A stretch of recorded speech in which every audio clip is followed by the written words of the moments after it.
नमस्कार। बड़ी बहस में आप सबों का स्वागत है। और आज हम बड़ी बहस में बात सम्राट चौधरी के पहले कैबिनेट में लिए गए उस फैसले पर करने जा रहे हैं जिसके तहत बिहार के 11 शहरों में सैटेलाइट सिटी बसाया जाएगा। जी हाँ, बड़ी बात है। बिहार जैसे राज्यों के लिए वाकई में अगर इस तरीके से शहर बसाने की बात हो रही है तो आजादी के बाद पहली ये कोशिश होगी। लेकिन देश में इससे पहले भी कई सैटेलाइट सिटी बसाए गए।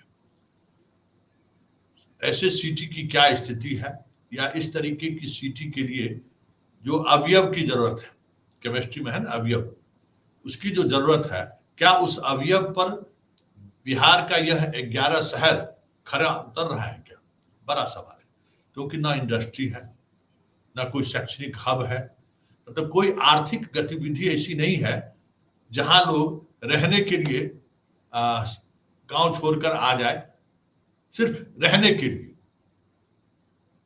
तो ऐसे शहर को बसाने की कोशिश कितना सही है, यह जानने के लिए हम दिल्ली चलेंगे और हमारी बात आज अभिषेक जी से होगी। देखिए, अभिषेक जी के यूट्यूब के माध्यम से जो आप चैनल देखते हैं उनका पॉलिटिकल विश्लेषण आप तक पहुंचता है, लेकिन उसके अलावा अभिषेक जी के पास कई ऐसी जानकारी है, कई ऐसे विषयों में उनका शोध है जो जिसके बारे में हम आप बहुत कम जानते हैं।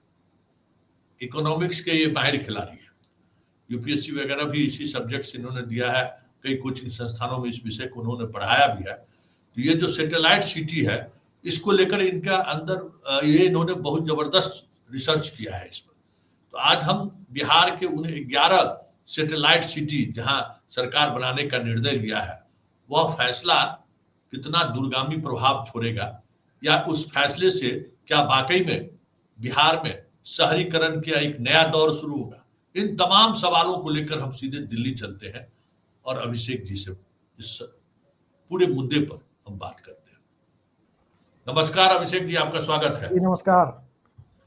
बस एक ही सवाल है और हम चाहेंगे कि उसी सवाल में अपने दर्शकों तक जो हम जानकारी बताना देना चाहते हैं कि बिहार की सरकार ने 11 सैटेलाइट सिटी बनाने का फैसला लिया है, जहां अभी फिलहाल जमीन खरीद बिक्री पर रोक लगाया है। उन्होंने 800 एकड़ 700 एकड़ का भूखंड वो एक जगह बनाकर उसको अलग अलग तरीके से बिजली, पानी, सड़क, सारे नक्शे के साथ वो जमीन की बिक्री करेंगे और एक नया शहर बसाएंगे।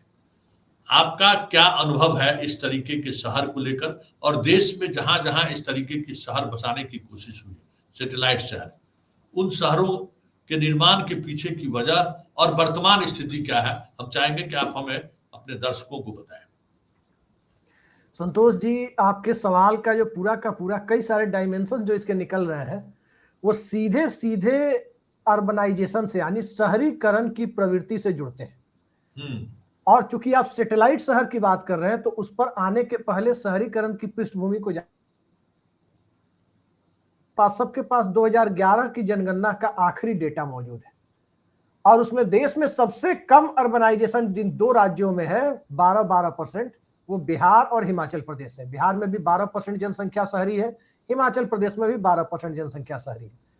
जबकि इस देश के जो आगे बढ़े हुए राज्य हैं, जो तरक्की की पायदान पर आगे माने जाते हैं, उनमें कहीं भी 30% से कम शहरी आबादी नहीं है। शहरी आबादी मतलब कि शहरों में जो लोग रहते हैं उनकी इनकम थोड़ी गांव में रहने वाले लोगों के कंपैरिजन में ज्यादा मानी जाती है, क्योंकि उनके पास एक खुला आसमान होता है कि वो अलग अलग तरह के रोजगार, अलग अलग तरह के सेक्टर में अपने हाथ आजमा सके। यही मानसिकता होती है शहरीकरण की। भारत में शहर कैसे बसाए गए और कैसे शहरीकरण की प्रवृत्ति तेज हुई, उसको समझना इसलिए जरूरी हो जाता है क्योंकि यहां शहर बसाने की ही बात हो रही है। बिहार में 11 सैटेलाइट सिटी, तो मोटे तौर पर 5-6 तरह के शहर होते हैं। एडमिनिस्ट्रेटिव सिटी, जिसे प्रशासनिक शहर कहते हैं, जिला मुख्यालय, कमिश्नरी मुख्यालय, राज्य मुख्यालय वगैरह। कैंटोनमेंट सिटी, जिसमें आर्मी, एयरफोर्स, नेवल कैंटोनमेंट या रेलवे के एडमिनिस्ट्रेटिव हेडक्वार्टर होते हैं, जैसे कि आपको सोनपुर हो गया, गोरखपुर हो गया, इस तरह के शहर जो है। रिलीजियस सिटी एक होता है, जैसे कि आप माता वैष्णो देवी गए, उज्जैन चले गए, देवघर चले गए, एक रिलीजियस सिटी है। एक शहर आपको होता है औद्योगिक शहर, जैसे जमशेदपुर हो गया आपका, industrial city, Bokaro steel city. Jawaharlal Nehru का ड्रीम था इंडिया में कि जैसे प्रशासनिक शहर उन्होंने चंडीगढ़ खाली जगह में बसा दिया था, वैसे ही एक इंडस्ट्रियल सिटी बने तो बोकारो स्टील सिटी एक उसका नायाब उदाहरण है, नेहरू जी का विजन। तो एक इंडस्ट्रियल सिटी होता है, एक होता है सर्विस सेक्टर बेस्ड और basically IT city. IT city जैसे कि पुणे के बगल में हिंजेवाड़ी में 2800 एकड़ में शरद पवार ने बसाने का काम शुरू किया जब वो मुख्यमंत्री थे, आई थिंक 93, 94, 95 के दौर में। आज इस देश में 2 लाख करोड़ से ऊपर, जितना बिहार का बजट है उसके 2/3 के बराबर, 2 लाख करोड़ रुपए से ऊपर का हिंजेवाड़ी एक्सपोर्ट कर रहा है, सिर्फ निर्यात कर रहा है। 2800 एकड़ की जमीन पर शहर है, उसमें आईटी हब भी है, रेजिडेंस भी है, स्कूल भी है, अस्पताल भी है, मतलब बेसिक कम्युनिटी के तमाम चीजें मौजूद है। ये सब शहर हो गए जो शहर बसाए जाते हैं। अब इसमें एक सवाल और जो मूल सवाल है आपका, वो आता है सैटेलाइट सिटी। तो सैटेलाइट सिटी तब बसते हैं जब किसी बड़े शहर में जनसंख्या का ग्रोथ बहुत तेजी से होने लगता है और शहर उसको संभालने लायक नहीं होता। जैसे इमरजेंसी के दौर में इंदिरा गांधी का एक चर्चित बयान है कि दिल्ली में हॉरिजॉन्टल ग्रोथ के लिए अब जगह नहीं बची है, अब वर्टिकल ग्रोथ के लिए जगह के ही स्पेस है। हॉरिजॉन्टल मतलब कि जमीन पे पसरने वाला शहर, और वर्टिकल का मतलब समझिए कि हाई राइज, आसमान की तरफ। तो उस समय न टेक्नोलॉजी थी, न यहाँ के बिल्डर रिस्क लेना चाहते थे कि 25 फ्लोर 30 फ्लोर की बिल्डिंग बनाए। बसंत कुंज में 4 फ्लोर का अपार्टमेंट बना दिया, वही दिल्ली के लोगों के लिए था। या आप साउथ दिल्ली में अलकनंदा इलाके में कुछ अपार्टमेंट बन गए 3-4 फ्लोर के, वही हो गया कि अब यही अपार्टमेंट कल्चर है दिल्ली में। उसी दौर में क्योंकि उनके बेटे संजय गांधी प्रशासन में पूरी तरह से हस्तक्षेप कर रहे थे, तमाम मुख्यमंत्री उनके जेबी मुख्यमंत्री थे, और खासकर उत्तर प्रदेश के मुख्यमंत्री नारायण दत्त तिवारी, उनका तो कोल्हापुरी चप्पल उठाकर चलने वाला प्रसंग भी वायरल हुआ था, जो संजय गांधी की चप्पल उठा के चल रहे थे। खैर, जो भी प्रसंग रहा हो, नारायण दत्त तिवारी ने संजय गांधी की प्रेरणा से दिल्ली के बगल में new Okhla industrial development authority बसाई। ओखला के बगल में, दिल्ली का ओखला है, उसके बगल में जो यूपी में पड़ता था, new Okhla industrial development authority, इसे संक्षेप में हम कहते हैं नोएडा। ये नोएडा बना। नोएडा में सबसे पहले क्या लगा, कोई आना नहीं चाहता था। रेलवे के अफसर लोगों को सस्ते में जमीन दी गई, रेल विहार के नाम से एक सेक्टर बना, कुछ आईएएस को, कुछ आईआरएस के लिए एक सेक्टर बनाया गया। इस ढंग से हुआ। सिक्के बनाने वाले जो रिजर्व बैंक का टकसाल होता है, वो टकसाल लगा सेक्टर 6 में। ये सब चीजें शुरुआत में नोएडा में आई। फिर चौधरी देवीलाल ने गुड़गांव बनाया बगल में। जैसे आप देखिए कि मिस्र के काहिरा के बगल में शर्म अल शेख काफी चर्चा में आया था जब मनमोहन सिंह गए थे एक अंतर्राष्ट्रीय सम्मेलन में। शर्म अल शेख एक सैटेलाइट सिटी। लेकिन सैटेलाइट सिटी के कॉन्सेप्ट ने जोर कब पकड़ा, जब एक तरफ भजन लाल और दूसरी तरफ बेअंत सिंह मुख्यमंत्री थे और तीसरी तरफ वीरभद्र सिंह। चंडीगढ़ 2 राज्यों की राजधानी और 3 राज्यों के बॉर्डर पर स्थित एक न्यूक्लियस प्रशासनिक शहर, जहां प्रशासन छोड़ के मोटे तौर पे कुछ नहीं है, बड़ा ही प्लान सिटी है, नेहरू जी का विजन है। तो पंजाब ने बसाया वहां मोहाली। हम लोग बच्चा में मोहाली को जानते थे कि वहां एक वर्ल्ड क्लास स्टेडियम है, बीसीसीआई के उस वक्त के प्रेसिडेंट आईएस बिंद्रा ने बनाया है, वहां मैच होता है। मोहाली को इसी तौर पे जानते थे, उससे ज्यादा नहीं जानते थे बच्चा में, अब जानते हैं। और इधर भजन लाल ने नरसिम्हा राव से उद्घाटन करवाया था पंचकुला, जो अंबाला डिस्ट्रिक्ट का एक छोटा सा कस्बा था, चंडीगढ़ से सटा हुआ, एक बड़ा ही खूबसूरत शहर बनाया पंचकुला। चंडीगढ़ नाम की राजधानी है, मुख्यमंत्री का बंगला है, विधानसभा है, लेकिन ज्यादातर दफ्तर पंजाब हरियाणा के पंचकुला में है। आप पता कर लीजिएगा, पंचकुला में शिफ्ट हो गए। उधर वीरभद्र सिंह ने अपने यहां इस देश की फार्मा कंपनियों को इनवाइट किया चंडीगढ़ के उत्तर पूर्वी सीमा पर। उसे आप सोलन डिस्ट्रिक्ट में बद्दी के नाम से जानते हैं। आप दवा वगैरह मार्केट में खरीदने जाते हैं तो देखिएगा मैन्युफैक्चरिंग प्लेस, मतलब मैक्सिमम दवाइयों का आपको लिखा मिलेगा बद्दी, हिमाचल प्रदेश। वो एक शहर बना कि वो एक औद्योगिक शहर बना फार्मा कंपनियों के लिए। कहने का मतलब ये था कि जहां भी शहर बसा, जैसे कि मोहाली में कुछ इंडस्ट्री है, पंचकुला विशुद्ध रूप से फार्म हाउस और प्रशासनिक अफसरों के रहने के लिए बना है। तो ये सब शहर बने तो उनका एक पर्पस था। बद्दी भी इंडस्ट्री है, फार्मा इंडस्ट्री के लिए है। पिंपरी चिंचवाड़ भी बना फार्मा इंडस्ट्री के लिए महाराष्ट्र में। तो शहरों का एक पैटर्न है कि शहर कैसे बने। गुड़गांव बना तो पहले मारुति आई मानेसर के पास, बाद में वहां आईटी कंपनियां वहां जमा होने लगी। ग्रेटर बेंगलुरु में भी यही हुआ। उसमें आप क्या दे रहे हैं, ये सवाल है कि उसमें आप दे क्या रहे हैं जिससे कि लोग वहां पर आके बसे। नहीं और उसमें आज कुछ कॉमर्शियल कुछ स्टॉल होंगे, मॉल, खेलकूद, स्कूल, ये सब सारी व्यवस्थाएं देंगे वो। देखिए, मॉल, खेलकूद और स्कूल जब लोग बसना शुरू होते हैं, एक ही चीज बदलाव इसमें आपको दिखेगा कि जो है फजट तरीके से शहर बस रहे थे, आप समस्तीपुर चले जाइए, दरभंगा चले जाइए, दरभंगा लहरियासराय के बीच पहले कितनी खाली जगह थी, अब सब चिपक गया और सब अजीब तरीके से बस गया। तो बस फर्क इतना आएगा इससे कि एक है फजट डेवलपमेंट जो था शहरों का, बेतरतीब ढंग से जो बस रहे थे वो थोड़े प्लान तरीके से बस जाएंगे, इतना ही होगा। लेकिन उसमें कोई रोजगार सृजन हो जाएगा ये मुझे दिखाई नहीं दे रहा है कि शहरीकरण। अब देखिए, शहरीकरण के बारे में बड़ा इंटरेस्टिंग फैक्ट है, जवाहरलाल नेहरू के टाइम भारत में शहर बनने शुरू हुए, कैसे बनते थे दर्शकों के लिए जानना जरूरी है। कांग्रेस का जहां अधिवेशन होता था आजादी के बाद, खाली जगह पे वहां शहर बनाया जाता था। पंजाब का कैपिटल था लाहौर, वो पाकिस्तान को मिल गया आधे पंजाब के साथ। भारत का पंजाब राजधानी विहीन हो गया, तो अंबाला से 40 किलोमीटर आगे खाली जगह पे कांग्रेस का अधिवेशन हुआ। वहां चंडीगढ़ के नाम से वर्ल्ड क्लास आर्किटेक्ट बुलाए गए ली कार्बोजिए और शहर बना, उसे राजधानी बनाया गया। ठीक इसी तरह से कटक से कुछ दूरी पर कांग्रेस का अधिवेशन हुआ, वहां भुवनेश्वर बसा। कलकत्ता शहर से थोड़ा हट के हुआ, वहां सॉल्टलेक सिटी बनी। 1961-62 में, 61 या 62 में विनोदानंद झा के समय पटना में कांग्रेस का अधिवेशन हुआ, खाली जगह पे पंडाल लगा के। नेहरू जी भी पंडाल में रुके थे। उसे आज आप कंकड़ बाग के नाम से जानते हैं, जो एशिया की सबसे बड़ी आवासीय कॉलोनी कभी हुआ करती थी, कंकड़ बाग। गुवाहाटी के बगल में दिसपुर बसा इसी तरह कांग्रेस अधिवेशन में, या फिर गांधीनगर बसा अहमदाबाद के बगल में, जो आज कैपिटल है गुजरात का। तो उस वक्त एडमिनिस्ट्रेटिव कैपिटल बसाए गए। लेकिन विजन कहां दिखा शहरीकरण का? विजन दिखा दो शहरों में।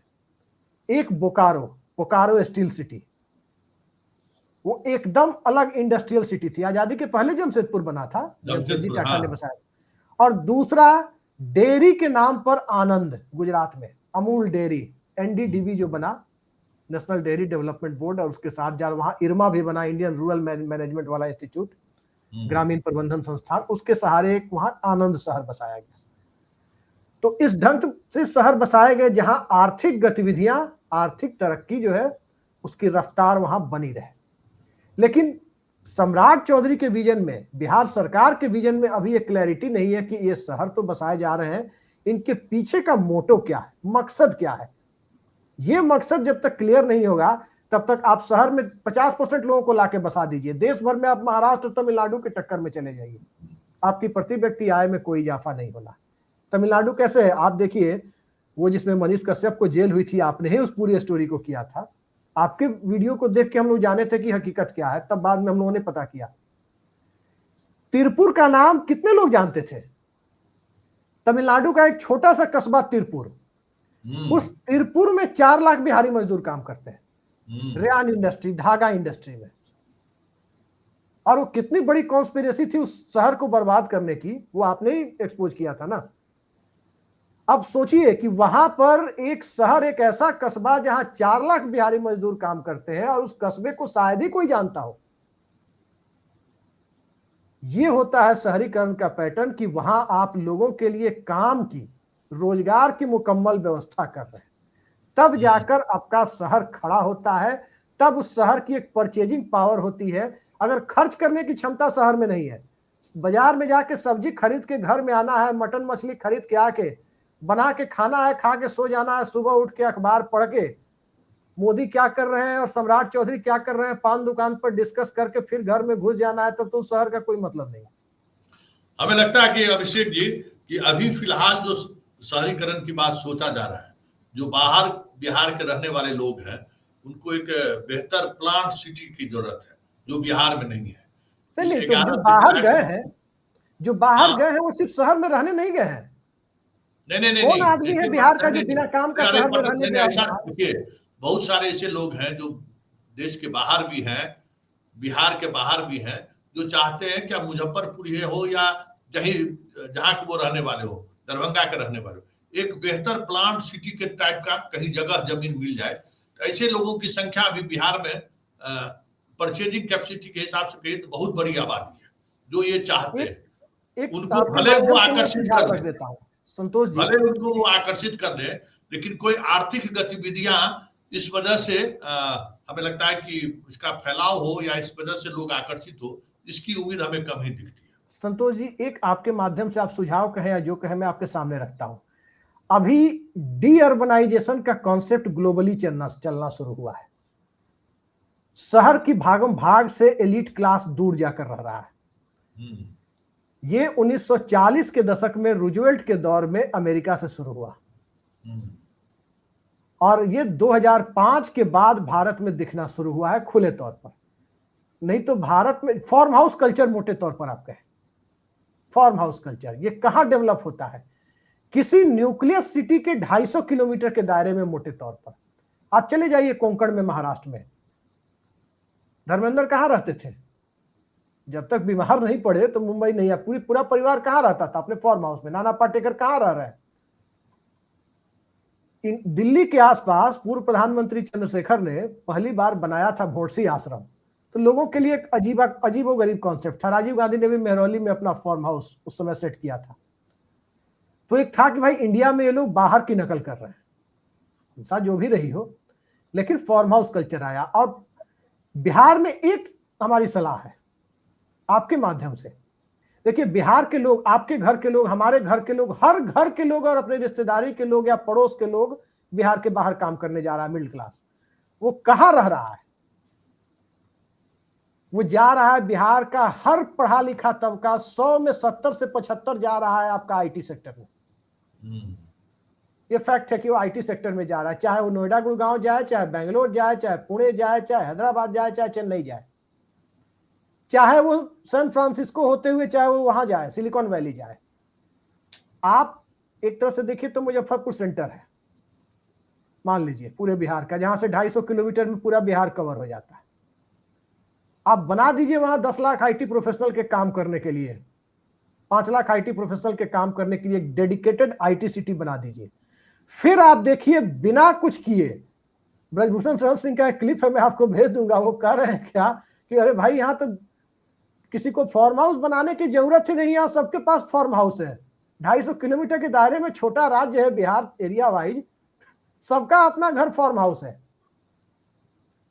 हर महीने में वो अपार्टमेंट छोड़ करके, आईटी सिटी का अपार्टमेंट छोड़ करके 5 दिन के लिए चला जाएगा अपने फार्म हाउस में, यानी अपने गांव पर। तो अब दुनिया दूसरी तरफ जा रही है। अब सोचिए, अब हम आईटी पर बिहार में कब सोचना शुरू कर रहे हैं? अमित शाह बिहार चुनाव में बोले थे आईटी की जरूरत है। जब दुनिया एआई से भी आगे क्वांटम टेक्नोलॉजी पे जा रही है। आईटी अब पुरानी घिसी पिटी चीज होती जा रही है, अब दुनिया उसके आगे एआई की तरफ जा रही है। एआई से भी आगे अब अमेरिका में जाकर के देखिए क्वांटम टेक्नोलॉजी की तरफ जा रही है। और हम अभी 2 जनरेशन पीछे आईटी की बात सोचना शुरू। चलिए अब इतना ही। शहरीकरण में क्या कीजिएगा? शहरीकरण देखते जाइए। चलिए ठीक है, अब इतना ही, अभी आज के लिए इतना ही काफी है। लोगों को समझने के लिए इस डिबेट को हम आगे भी जारी रखेंगे अभिषेक जी, लेकिन बहुत तथ्यात्मक चीजें हमें लगता है कि आज दर्शकों तक पहुंचनी चाहिए थी, इसलिए हमने आपसे ये इस मुद्दे पर बात की। चलिए बहुत बहुत धन्यवाद, आप हमारे साथ जुड़े। नमस्कार। हमारे साथ अभिषेक जी थे, दिल्ली से जुड़े हमारे साथ। जो टाउनशिप डेवलप करने का जो वैचारिक जो व्यवस्था रहा है उस पर हमने चर्चा की है। बिहार में प्रवासी बिहारी और जो एब्रॉड में रह रहे हैं बिहारी, जो एक बेहतर माहौल में घर बनाना चाहते हैं शहर के आसपास, उनके सहारे इस 11 सैटेलाइट सिटी को आप कितना आगे बढ़ा पाएंगे ये तो आने वाला वक्त बताएगा। लेकिन इतना तो तय है, रोजगार और आर्थिक गतिविधियां नहीं हुई तो फिर बहुत मुश्किल है इस तरीके के शहर को शहर जैसा बनाए रखना। चलिए बड़ी बहस को यही खत्म करते हैं, फिर किसी नए मुद्दों के साथ हमारी आपकी मुलाकात होगी। फिलहाल इजाजत दीजिए, नमस्कार।